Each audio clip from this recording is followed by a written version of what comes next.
Mesdames, Messieurs, bonsoir, bienvenue sur la RTS, il est 20h, le journal, voici les titres. Initiative pour la transparence dans les industries extractives, le Sénégal se lance dans la collecte des données pour élaborer son deuxième rapport.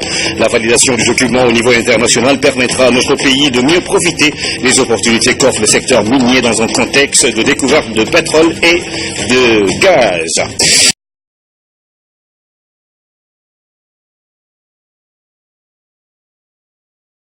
Le Comité national de l'initiative pour la transparence dans les industries extractives va bientôt lancer la campagne de collecte de données pour produire son prochain rapport. Une trentaine d'entreprises est concernée. L'intérêt est d'évaluer l'apport des industries minières dans l'économie nationale, ce qui est gage de transparence au niveau mondial. Le comité a fait face à la presse. Pour la deuxième fois, le Sénégal va produire son rapport ITIE, Initiative pour la transparence dans les industries extractives. Ce sera en octobre, mais pour l'heure, les membres du comité de l'ITIE lancent la campagne de collecte de données. L'intérêt est d'évaluer de façon exacte l'apport des industries extractives dans l'économie. Toutes les entreprises qui sont établies au Sénégal et qui sont actives dans le secteur minier vont être dans le rapport. Mais pour le périmètre de conciliation, c'est-à-dire que pour le périmètre des entreprises pour lesquelles on va rapprocher les paiements effectués par ces entreprises et les revenus qui sont déclarés par l'État, il y a 15 entreprises privées et une entreprise publique, notamment la MIFERSO. Et pour les compagnies pétrolières, c'est 13 compagnies pétrolières.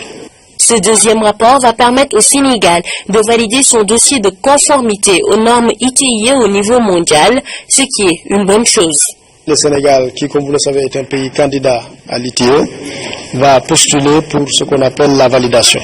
Parce que les pays, quand ils adhèrent à l'ITIE, ils ont l'obligation de produire un rapport. Un premier rapport qui était notre rapport qui portait sur l'année 2013, qui était un rapport test. Maintenant, il y a un deuxième rapport qui est produit et c'est sur la base de ce deuxième rapport qu'il va y avoir la validation. Le Sénégal va aller à la validation ITIE. Ça veut dire que lorsque vous êtes considéré comme un pays conforme, ça donne déjà une garantie à la communauté internationale, à vos partenaires, aux investisseurs, que vous avez atteint des niveaux de standards de transparence qui sont relativement élevés et qu'il y a des progrès significatifs qui ont été réalisés dans le sens de faciliter l'accès à l'information.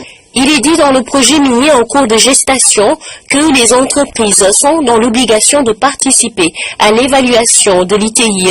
Les rapports produits par le comité national permettent de lancer des débats publics sur la contribution des sociétés exploitant les mines, le gaz et le pétrole.